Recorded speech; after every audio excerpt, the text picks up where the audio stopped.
محترم سامعین گرامی، اس وقت تقریباً پورا ملک ہی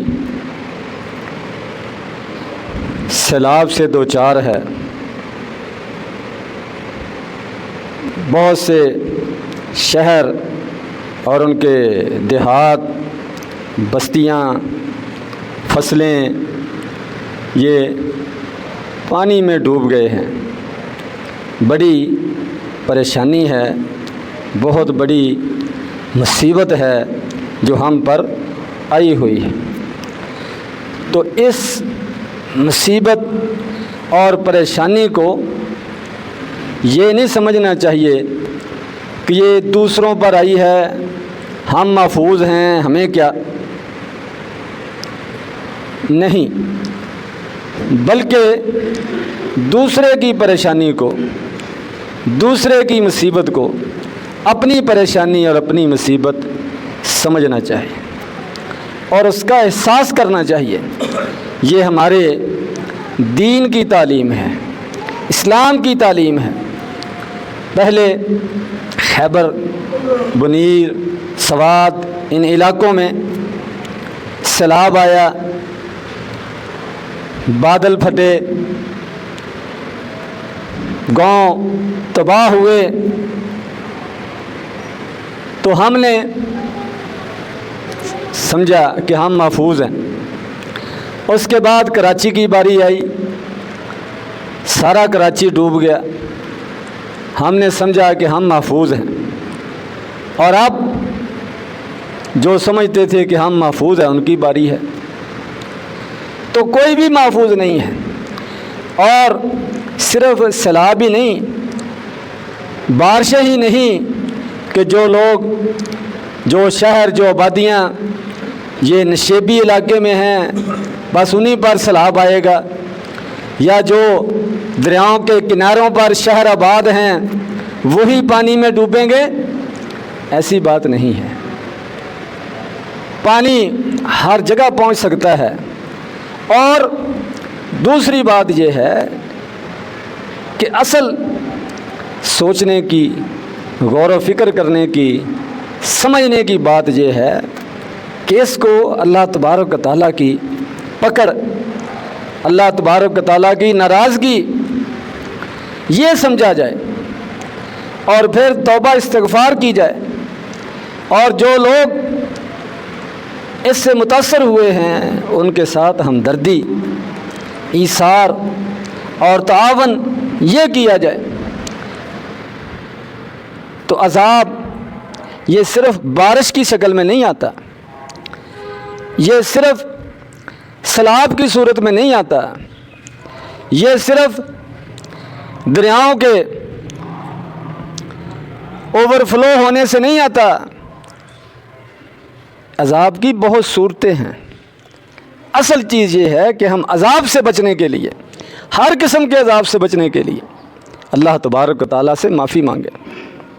اور اگر کوئی پانی سے، سیلاب سے محفوظ ہے تو اور بہت سی شکلیں ہیں جس میں آزمائش آ سکتی ہے۔ زلزلہ ہے، طوفان ہے۔ قرآن مجید کے اندر اللہ تبارک و تعالیٰ نے پرانی قوموں کا ذکر کیا ہے اور ان پر آنے والے عذابوں کا ذکر کیا ہے۔ کس لیے؟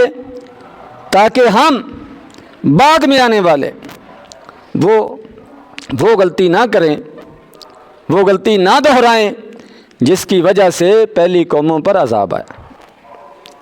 عبرت حاصل کریں، سبق حاصل کریں۔ فرمایا فَكُلًّا أَخَذْنَا بِذَنبِهِ فَمِنْهُمْ مَنْ أَرْسَلْنَا عَلَيْهِ حَاصِبًا۔ جتنے بھی قومیں تباہ ہوئی ہیں ہم نے ان کو ان کے گناہوں کی وجہ سے پکڑا ہے۔ بلا وجہ مصیبت، پریشانی، عذاب نہیں آتا۔ یہ الگ بات ہے کہ ہم سوچے نہ، سمجھ نہ آئے، یہ الگ بات۔ ورنہ اللہ تبارک و تعالیٰ نے قرآن مجید کے اندر، نبی کریم صلی اللہ علیہ وسلم نے اپنے فرامین کے اندر یہ بات واضح طور پر بتا دی ہے۔ فرمایا فَكُلًّا أَخَذْنَا بِذَنبِهِ، ہر ایک کو ہم نے پکڑا بلا وجہ نہیں، اس کے گناہوں کی وجہ سے، ان کے اعمال کی وجہ سے۔ فمنہم من ارسلنا علیہ حاصبا، اور ان میں سے کچھ قومیں ایسی تھیں، کچھ ملک ایسے تھے، کچھ علاقے ایسے تھے جن پر ہم نے پتھروں کی بارش برسائی، پتھروں کی بارش، جیسے لوط علیہ السلام کی قوم تھی۔ اور فرمایا ومنہم من اخذتہ الصیحۃ، اور کچھ ایسی قومیں ہیں جن کو چیخ نے آ پکڑا، چیخ، تیز آواز جس نے ہر چیز کو ہلا کر رکھ دیا اور کانوں کے پردے پھاڑ دیے اور لاشوں کے ڈھیر لگا دیے۔ ومنہم من خسفنا بہ الارض، اور ان میں سے کئی قومیں ایسی ہیں جن کو ہم نے زمین میں دنسا دیا، زمین میں غرق ہو گئے، بستیوں کے نام و نشان مٹ گئے۔ ومنہم من اغرقنا، اور ان میں سے کئی قومیں ایسی ہیں جن کو ہم نے پانی میں ڈبو دیا، پانی میں غرق کر دیا، جیسے کہ نوح علیہ السلام کی قوم تھی یا فرعون اور اس کا لشکر تھا۔ تو یہ مختلف صورتیں اللہ تبارک و تعالیٰ نے بتائی ہیں تاکہ کوئی یہ نہ سمجھے کہ ہم ایک چیز سے محفوظ ہیں تو اب کوئی خطرہ نہیں ہے۔ اصل خطرہ ہمارے گناہوں کی وجہ سے ہے، اس کو ختم کریں تو پھر سارے خطرے ختم اپنے آپ ہو جائیں، ورنہ جتنی مرضی وہ حفاظتی انتظامات کر لیں، جو مرضی بچاؤ کے احتیاطی تدابیر اختیار کر لیں، جب اللہ تبارک و تعالیٰ ناراض ہوتے ہیں، پکڑنے پر آتے ہیں، تو پھر سمجھ نہیں آتی کہ یہ کہاں سے ہم پکڑے گئے۔ جاپان کے ملک میں زلزلے بہت زیادہ آتے ہیں، تو انہوں نے مکانات اس طرح کے بنائے کہ جو زلزلے سے زیادہ جلدی متاثر نہ ہوں، لکڑی کے زیادہ مکانات ہیں، اور ایسی ان کی نقشہ بنایا، بنیادیں رکھیں کہ زلزلہ تھوڑا بہت ان کو کوئی نقصان نہ پہنچائے۔ تو زلزلے سے تو محفوظ مکان بنا لیے، اس کے بعد سمندری طوفان آ گیا، پانی آ گیا، سونامی آ گیا، اب یہاں پر مکان وہ کیا کریں، حتیٰ کہ بحری جہاز خشکی پر باہر آ گئے، اتنا زیادہ لہریں جو ہیں وہ بلند اٹھیں کہ سمندری جہاز جو ہے خشکی پر آ گئے۔ تو اصل چیز اللہ تبارک و تعالیٰ سے معافی مانگنا ہے، ورنہ ایک چیز سے بچیں گے دوسری میں، دوسری سے بچیں گے تیسری میں، اور کوئی نہیں۔ موت تو ہر جگہ ہی ہے، کوئی بھی عذاب کی شکل نہ ہو، ہر طرف سے بندہ محفوظ ہو، کوئی خطرہ نہ ہو تو موت سے تو نہیں بچ سکتا۔ تو ان چیزوں سے بچنے کی بجائے، ان کے بارے میں فکر مند ہونے کی بجائے، ان کے اسباب پر غور کیا جائے، ان کے جو اسباب ہیں، سبب ہے، اس کو دور کرنے کی کوشش کی جائے، تو پھر یہ چیزیں بھی اپنے آپ اللہ کا حکم چلتا ہے، ہواؤں پر بھی، بادلوں پر بھی، زمین پر بھی، سورج چاند پر بھی، پوری کائنات میں ایک پتا بھی ہل نہیں سکتا، گر نہیں سکتا اللہ تبارک و تعالیٰ کے حکم کے بغیر۔ تو اللہ تبارک و تعالیٰ سے ہمیں اپنا تعلق یہ مضبوط کرنے کی ضرورت ہے۔ فرمایا ظہر الفساد فی البر والبحر بما کسبت ایدی الناس، خشکی میں، تری میں، پہاڑی علاقوں میں، میدانی علاقوں میں، ریگستانوں میں، دریاؤں کے کناروں پر، سمندروں کے کناروں پر، سمندروں کے اندر، ہر جگہ فساد ہی فساد ہے، تباہی ہی تباہی ہے، بربادی ہی بربادی ہے، خطرات ہی خطرات ہیں۔ کیوں؟ بما کسبت ایدی الناس، اس وجہ سے جو لوگوں کے ہاتھوں نے کمائی کی ہے، یہ لوگوں کے اعمال کا نتیجہ ہے، یہ اعمال کی سزا ہے۔ لیذیقہم بعض الذی عملوا لعلہم یرجعون، تاکہ اللہ تبارک و تعالیٰ ان کو مزہ چکھائے، نتیجہ دکھائے ان کے کچھ اعمال کا جو انہوں نے کیے ہیں، سارے اعمال کا نہیں، کچھ، سارے اعمال کا نتیجہ تو قیامت کو ظاہر ہوگا۔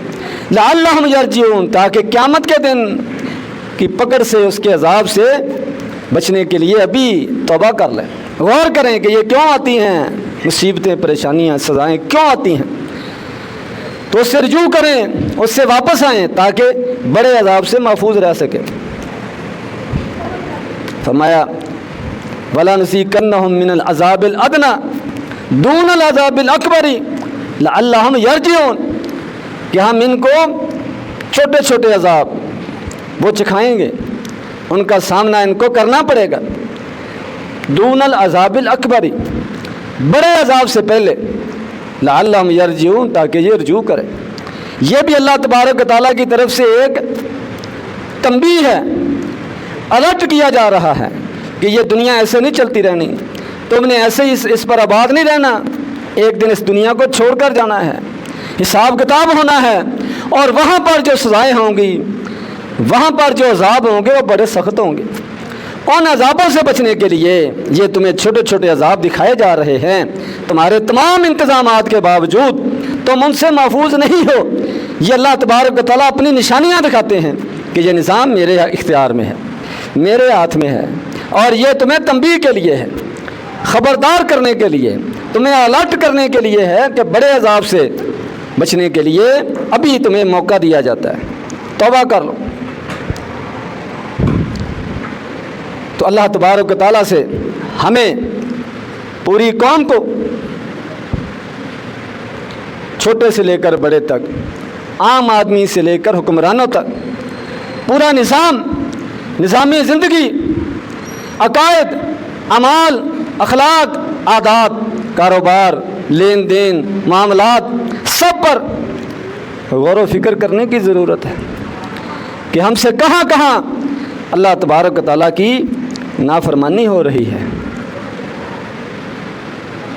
سود کا نظام دیکھ لیں، تعلیم کا نظام دیکھ لیں، عدالتی نظام دیکھ لیں، اور انفرادی کردار دیکھ لیں، قانون کی پاسداری دیکھ لیں، حسن اخلاق کو دیکھ لیں، دوسروں کے ساتھ معاملات لین دین کو دیکھ لیں، کہاں کہاں معاملات خراب ہیں، تو پھر اللہ تبارک و تعالیٰ کی پکڑ تو آئے گی، گرفت تو آئے گی، اور یہ بھی اس لیے تاکہ ہم سوچیں، غور کریں اور توبہ کریں۔ سورۃ شورى کے اندر اللہ تبارک و تعالیٰ نے فرمایا وما اصابکم من مصیبت فبما کسبت ایدیکم ویعفو عن کثیر، کہ تمہیں جو بھی مصیبت آتی ہے، انفرادی یا اجتماعی، ملکی سطح پر، مقامی سطح پر جو بھی مصیبت آتی ہے، فبما کسبت ایدیکم، یہ تمہارے مجموعی اعمال کا نتیجہ ہے، وَيَعْفُو عَنْ كَثِيرٍ، اور پورا نتیجہ نہیں ہے، وَيَعْفُو عَنْ كَثِيرٍ، اور ابھی تو اللہ تبارک و تعالیٰ بہت زیادہ گناہوں سے، غلطیوں سے درگزر فرماتے ہیں، ان کو معاف کر دیتے ہیں، اور جب ایک حد اس کو کراس کیا جاتا ہے تو پھر یہ ہلکا سا جھٹکا لگتا ہے۔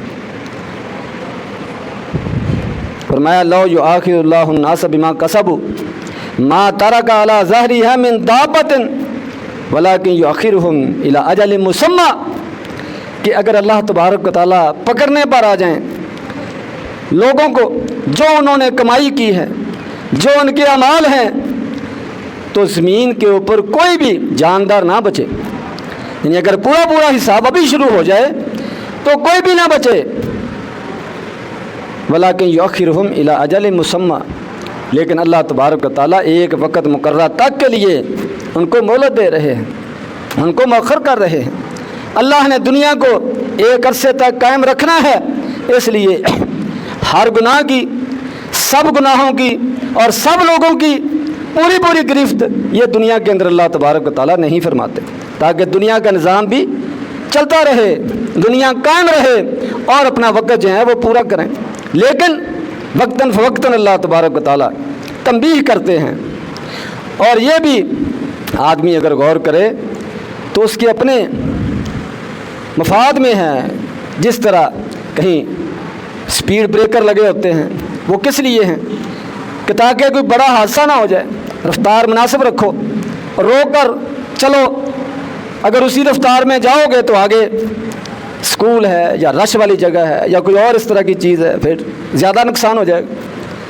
تو یہ بڑے نقصان سے آخرت، بڑا نقصان آخرت کا نقصان، جو ہمیشہ کا نقصان ہے، ہمیشہ کی سزائیں ہیں اور بہت سخت سزائیں برداشت سے باہر ہیں، ان سے بچنے کے لیے یہ سپیڈ بریکر رکھے گئے خبردار کرنے کے لیے، آگاہ کرنے کے لیے۔ تو یہ نہیں سمجھنا چاہیے کہ فلاں پر مصیبت آئی ہے، فلاں علاقے میں آئی ہے تو ہم تو محفوظ ہیں، ہم بچے ہوئے ہیں، ہمیں کوئی پرواہ نہیں۔ جو بچے ہوئے ہیں وہ کسی اور میں بھی گرفتار ہو سکتے ہیں، اور ان کا یہ امتحان ہے کہ وہ اپنے ان بھائیوں کے لیے کیا کرتے ہیں، ان کے کیا کام آتے ہیں، ان کا کیا تعاون کرتے ہیں۔ دونوں کا امتحان ہے۔ جو مصیبت میں ہے ان کا امتحان صبر کا ہے، اللہ کی تقدیر پر ایمان کا ہے، توبہ استغفار کا ہے، اور جو بچے ہوئے ہیں ان کا امتحان ان کے احساس کا ہے، ہمدردی کا ہے، ایثار کا ہے، دستے تعاون بڑھانے کا ہے کہ تم ان کا کتنا خیال رکھتے ہو۔ تو یہ بھی ہمارے دین کی، اسلام کی تعلیم ہے کہ دوسروں کا اور اس کی مصیبت کا احساس کیا جائے۔ مسلم شریف کی روایت ہے، حدیث قدسی ہے، اللہ تبارک و تعالیٰ قیامت والے دن بندے کو کہیں گے کہ میں بیمار ہوا تھا، تم نے عیادت نہیں کی، مجھے بھوک لگی تھی، تم نے کھانا نہیں کھلایا، مجھے پیاس لگی تھی، تم نے پانی نہیں پلایا۔ تو بندہ عرض کرے گا یا اللہ تو رب العالمین ہے، تو بیمار نہیں ہوتا، تو دوسروں کو شفا دیتا ہے، تجھے تو بھوک نہیں لگتی، تو ساری مخلوق کو کھلاتا ہے، تجھے تو پیاس نہیں لگتی، تو نے تو ساری دنیا کے لیے پانی کا انتظام کیا۔ تو اللہ تبارک و تعالیٰ فرمائیں گے کہ میرا فلاں بندہ مریض تھا، اس کی تم نے عادت نہیں کی، اس کا خیال نہیں کیا۔ میرا فلاں بندہ بھوکا تھا، تم نے اس کے کھانے کا انتظام نہیں کیا۔ میرا فلاں بندہ پیاسا تھا، تم نے اس کے لیے پانی کا انتظام نہیں کیا۔ اگر تم وہاں جاتے، اس کے کام آتے، تو وہاں مجھے پاتے۔ یعنی یہ مجھے خوش کرنے والی بات تھی، یہ مجھے راضی کرنے والی بات تھی، تم نے یہ کام کیوں نہیں کیا؟ اللہ تبارک و تعالیٰ قیامت والے دن جو انسانوں سے پوچھیں گے۔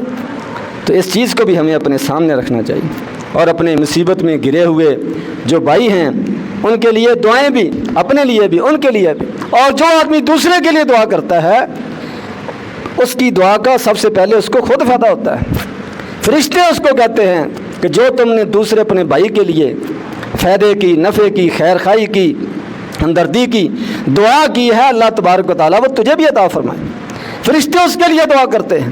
تو اس لیے بھی ہمیں دوسروں مصیبت میں گرے ہوئے اپنے مسلمان بھائیوں کے لیے دعائیں بھی کرنی چاہیے، اور جتنا ہو سکے تعاون بھی کرنا چاہیے، اور اپنے لیے بھی دعائیں کرنی چاہیے کہ اللہ تبارک و تعالیٰ نے اگر بچایا ہوا ہے تو اللہ تبارک و تعالیٰ بچائے رکھے، ہر قسم کی آزمائش سے، مصیبت سے اللہ محفوظ رکھے، اور جو اس مصیبت میں پڑے ہوئے ہیں اللہ ان کو نجات عطا فرمائے، اللہ تبارک و تعالیٰ ان کے نقصان کا ازالہ فرمائے، ان کی حفاظت فرمائے۔